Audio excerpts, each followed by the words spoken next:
ছাত্রছাত্রীরা, কেমন আছো তোমরা সবাই? আসলে তোমরা সবাই অনেক ভালো আছো। তো আজকে তোমাদের বিজ্ঞান বইয়ের একাদশ অধ্যায়ের জীব প্রযুক্তি এই অধ্যায়ের কিছু পাঠ আলোচনা করা হবে।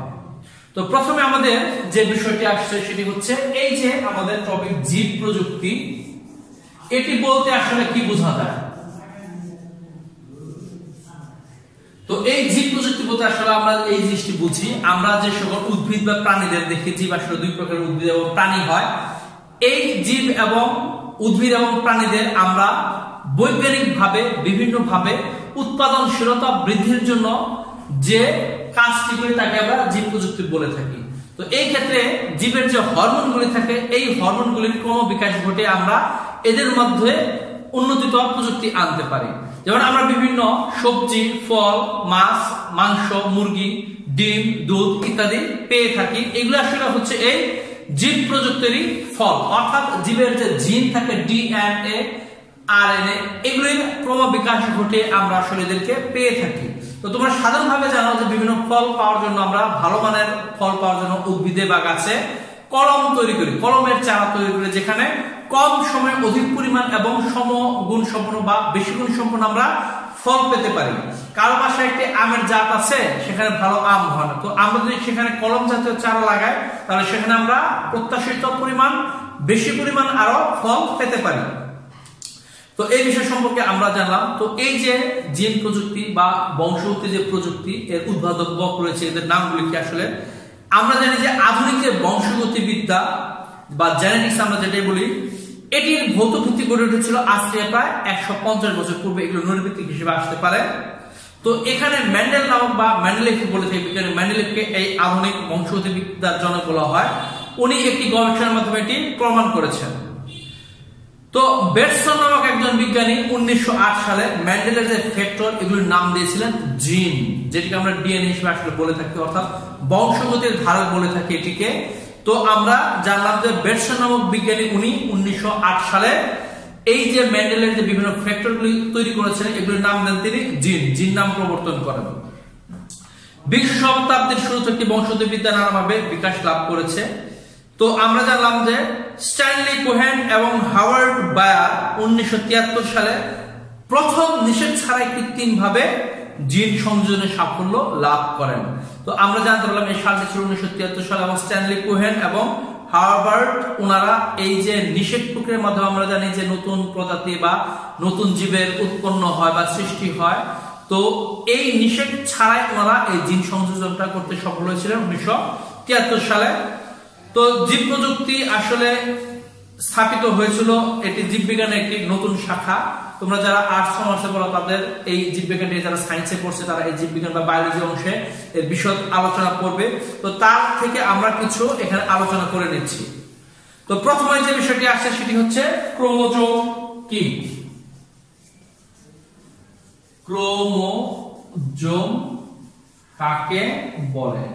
তো আমরা জানি কোষ বিভাজনের ক্ষেত্রে জেনেছি যে নিউক্লিয়াসের ভিতরে যে সুতার মতো পেঁচানো অংশটি থাকে তাদেরকে ক্রোমাটিড তন্তু বলা হয় বা ক্রোমোজোম বলা হয়। এই ক্রোমোজোমগুলি আসলে কি করে? বংশগতির ধারক বা বাহক হিসেবে প্রবর্তিত করে। এদের মধ্যে ডিএনএ বা আরএনএ, ডিএনএ হচ্ছে রাইবোনিউক্লিক অ্যাসিড, ডিঅক্সিরাইবোনিউক্লিক অ্যাসিড হচ্ছে ডিএনএ, আর আরএনএ হচ্ছে শুধু রাইবোনিউক্লিক অ্যাসিড। তো এই ক্ষেত্রে আমরা জানি ডাবল হেলিক্সের এই ডিএনএ বা দ্বিসূত্রকের ডিএনএ থাকে। তো এই ক্রোমোজোমকে বলা হচ্ছে কি? বংশগতির ধারক। এটির কাজ হচ্ছে মানুষের দেহের বর্ণ, চুলের রং বা প্রকৃতির চোখের রং ইত্যাদি এগুলো নিয়ন্ত্রণ করে থাকে। অর্থাৎ পুরুষানুক্রমে বংশগতির ধারক বা বাহক হিসেবে এই ক্রোমোজোমগুলি কাজ করে থাকে, এটি আমরা জেনেছি পূর্বে।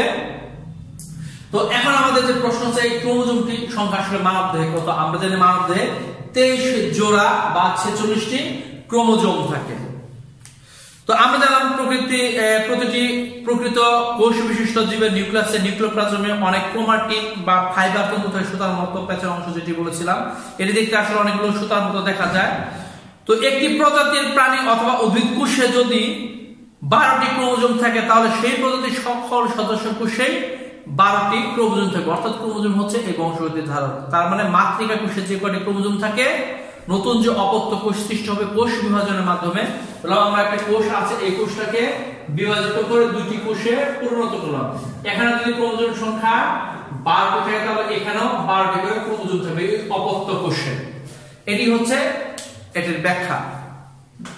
তো আমরা এখন বলতে পারি ক্রোমোজোমের আকৃতিটা কেমন। তো ক্রোমোজোমের আকৃতিটা অনেকটা পেঁচানো সুতার মতো। এর মধ্যে ডাবল হেলিক্স বা দ্বিসূত্রক ডিএনএ বা আরএনএ থাকে। তো আমরা এরকম টাইপের ক্রোমোজোম, এখানে মাঝে ডিএনএ বা আরএনএ ডাবল হেলিক্সে। তো এই ক্ষেত্রে এর নাম আছে স্যাটেলাইট, এটার নাম হচ্ছে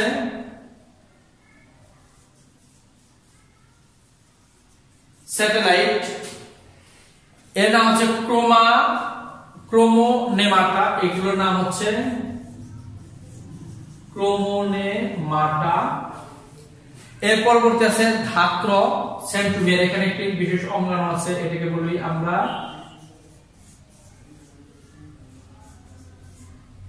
সেন্ট্রোমিয়ার। আর এখানে বিভিন্ন তরল পদার্থ পূর্ণ আছে, এটাকে বলি আমরা ধাত্র।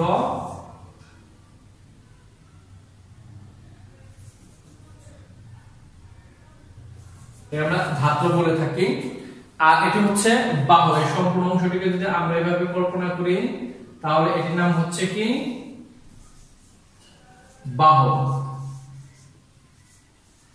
তাহলে আমরা একটি ক্রোমোজোমের চিহ্নিত চিত্র অঙ্কন করলাম। ক্রোমোজোমের আকার সাধারণত লম্বা আকৃতির হয়। প্রতিটি ক্রোমোজোমের দেহ দুই গুচ্ছ সুতার মতো অংশ নিয়ে গঠিত। গুচ্ছিত সুতার অংশকে ক্রোমোনেমা বলা হয়, যেটি আমরা দেখেছি। আর এক বচনে ক্রোমোনেমাটা বলা হয়। তো আমরা এই শব্দগুলি নৈর্ব্যক্তিকের জন্য ব্যবহার করতে পারি। ক্রোমোনেমাটা। কোষ বিভাজনের সময় প্রতিটি ক্রোমোজোম সমান দুভাগে ভাগ হয়ে যায়। এদের প্রতিটিকে ক্রোমাটিড বলা হয়, অর্থাৎ সমান দুই ভাগে যে ভাগ হয়ে যাচ্ছে। কোষ বিভাজনের সময় আমরা ইতিপূর্বে অষ্টম শ্রেণীতে এগুলো দেখেছি। প্রোফেজ, মেটাফেজ, টেলোফেজ, অ্যানাফেজ, এই সমস্ত দশা এগুলো হয়ে থাকে।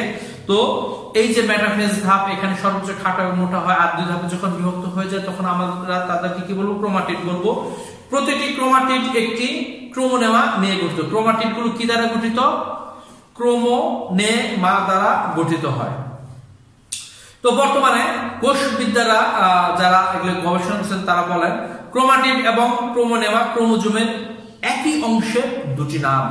মাইটোসিস কোষ বিভাজনের মেটাফেজ দশা, ইতিপূর্বে আমি বলেছি যে মেটাফেজ দশা, এই মেটাফেজ দশায় প্রত্যেকটি ক্রোমোজোমে যে গোলাকৃতি ও সংকুচিত স্থান দেখা যায় তার নাম সেন্ট্রোমিয়ার। এই সেন্ট্রোমিয়ার আমরা ইতিপূর্বে দেখেছি যখন কোষ বিভাজন হয় তখন এরা যখন এরকম আকৃতি ধারণ করে, তো এইরকম আমরা দেখেছি যখন এরকম বিভিন্ন আকৃতি থাকে, ভি আকৃতির, এল আকৃতির, আই আকৃতির, টি আকৃতির, এরকম বিভিন্ন আকৃতি যখন থাকে মেটাফেজ দশায়,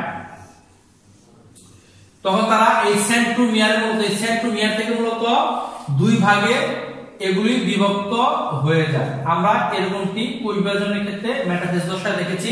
তো যে অংশটা এরকম দুই ভাগে বিভক্ত হয় সেটাকে আমরা সেন্ট্রোমিয়ার নাম বলতে পারি। অর্থাৎ এই সেন্ট্রোমিয়ারটি ভাগ হয়ে এরকম বিভিন্ন ইংরেজি বর্ণমালা ভি আকৃতির, এল আকৃতির, আই আকৃতির ধারণ করে পূর্বে অষ্টম শ্রেণীতে তোমরা এই বিষয়টি জেনেছো। তো ক্রোমোজোমের সেন্ট্রোমিয়ারের উভয় পার্শ্বের অংশগুলোকে বাহু বলা হয়, অর্থাৎ এই পাশের অংশটিকে বাহু বলা হয়, চিত্রে দেখানো সেই পাশের অংশটিকে বাহু বলা হয়। আর আমরা যখন কোষ বিভাজন দেখব তখন এই পাশের অংশটিকে বাহু, এই পাশের অংশটিকে বাহু নামে অভিহিত করা হয়। আমরা চিত্রের মাধ্যমে এটি দেখতে পেরেছি। ক্রোমোজোমের মাতৃকা একটি ধাত্র দ্বারা আবৃত থাকে, কিন্তু প্রকৃতপক্ষে এটি কিছু প্রোটিন এবং জৈব পদার্থের সমাবেশ। আসলে যে ধাতু যেটাকে বলে সেটা আসলে প্রোটিন এবং জৈব পদার্থের সমাবেশ, যা ইলেকট্রন মাইক্রোস্কোপ ছাড়া দেখা যায় না। তো এখন আমাদের করতে হবে এই ক্রোমোজোমের প্রকারভেদ, আসলে এটি কয় ভাগে বিভক্ত করা হয়েছে। উচ্চ শ্রেণীর প্রাণী বা উদ্ভিদ কোষের ক্রোমোজোমের মধ্যে প্রকারভেদ দেখা যায়। এদের দেহকোষে যতগুলো ক্রোমোজোম থাকে তাদের মধ্যে এক জোড়া ক্রোমোজোম অন্য ক্রোমোজোম থেকে ভিন্নধর্মী হয়ে থাকে।